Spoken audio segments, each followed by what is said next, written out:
Hello there, YouTube super fans. Welcome back to the Two Stroke Turbo channel as I stroke my shop dog here. This is Stella. She's been with me almost 8 years now. She's a good puppy. She has finally calmed down a little bit. She was very spry when she was young. And we're working on a cool car today. Stella, of course, supervises everything we do at the shop.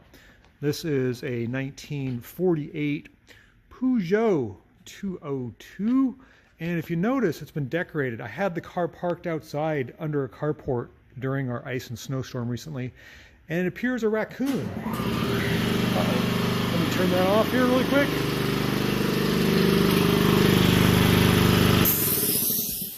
Oh, Stella, you want to go outside and play. You'd like to find that raccoon. I was just telling the kind folks here on YouTube about the raccoon that went to go live in the Peugeot 202. Actually went in the car. I left the window down, and so it's kind of my fault. So I got to clean this up for the customer. Muddy footprints from a raccoon living in my Peugeot 202. What are we doing?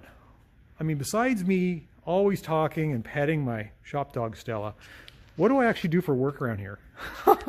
Okay, so this car came in, had a bunch of issues, didn't run, didn't have brakes, didn't have an exhaust, or the exhaust was broken. And now we're getting to the finer things, like getting the doors to open. Only two of the doors opened, the passenger rear door and the front driver's door. I got the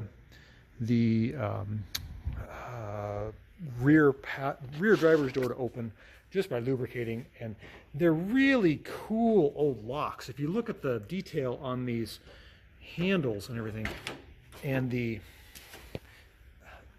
just simplicity of, it's like an old strike, like for an old house. That's basically what it is. It's an old house lock. You shut the door and it latches with a nice solid click, and when you pull on it, there's a mechanism inside the door handle that kind of has a pivot point, and it pulls this back. There are no child locks, maybe no locks at all. Actually, this one does have a lock. I think that is the lock for the door. But the lock on the front door, at least on the driver's side, has been modified. This is a key lock, and if you look close, when you turn the key, the post comes out, and somebody drilled into the frame of the car. That's not right. That's not the way it's supposed to be. You gotta let some of that stuff go. So the way the front door is supposed to open is you pull on the handle, and you can see the latch retreats or releases. It's a very sturdy mechanism. In other words, it takes a lot of pull to pull that. Like, I'm pretty strong and I got big hands. Let's go over to the other side. This door on this side has been locked shut, frozen for a long time. I got it open, and I did that by taking the door panel off and trying to get my pliers and or screwdrivers in there to get that latch to release. This is the latch I'm talking about. It goes right in here like this. Could actually go behind, but it is just knackered. Like somebody welded. Can you see that spot weld on there right there? So it could not be opened from the front, and it's missing pieces. And of course, the lever that's supposed to open the door, if I pull on this, you can see the pot metal is completely knackered. So this door was locked shut. There was no way to open it from the outside, from the inside. It's kind of an abomination. Now I'm stuck with trying to figure out how to make this work. What needs to happen is when you pull on that handle or rotate this, this needs to move, and it doesn't. It's just completely broken. I don't know where to get another door lock. I've got to talk to the customer and see if I can make parts. How am I going to weld on to pot metal that's 5 decades older than I am?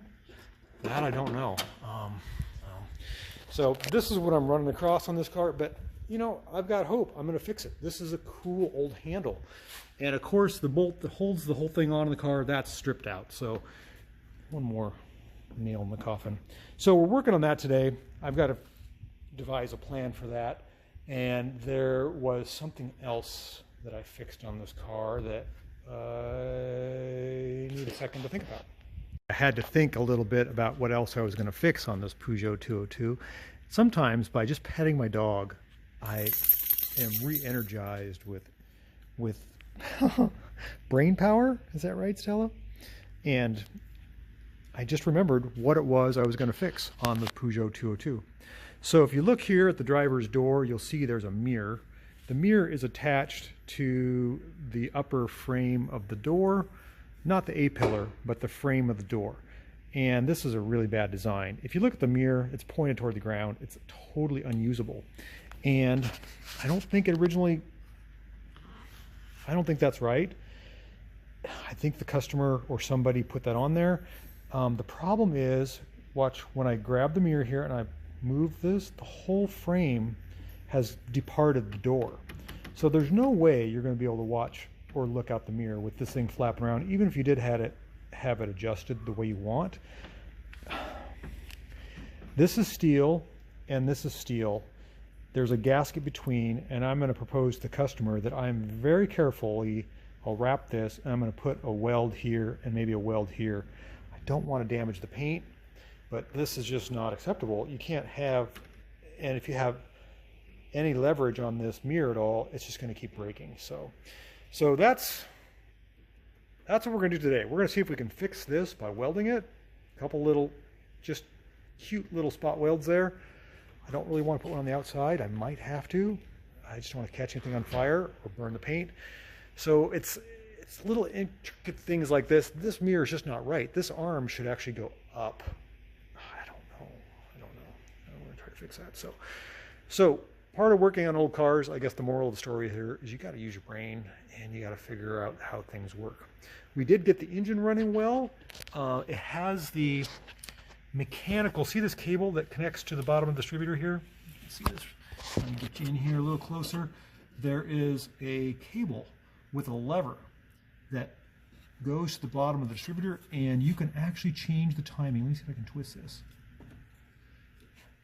While you're driving, you can twist with this knob on the dash here, the one that says advance on it. You can change the timing. The timing is static. In other words, the timing is set and you can advance or retard it. And I advanced it a little more because it was out of range. Too much retard, the engine wouldn't run, it backfired. So I've played with that a bit. I've got it like full advance. It seems to work best right in the middle.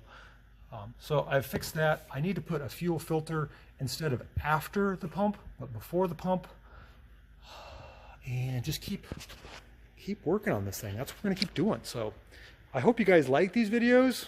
I need to find that coon. Stella, you need to find that coon for me. I don't want him leaving footprints on my customers' cars. But we're gonna keep working on this thing and we're gonna make it a good driving car. You just wait and see. You may have to tune in to a couple more videos to really enjoy and let it kind of soak in, but it's a pretty cool car. It deserves to be driven, and that's the aim, what we're planning to do. Thanks for watching. We'll catch you on the next video. See you later. You want to wag your tail and say goodbye to everyone? Yeah, you're a good puppy. We should start a channel just for you, shouldn't we?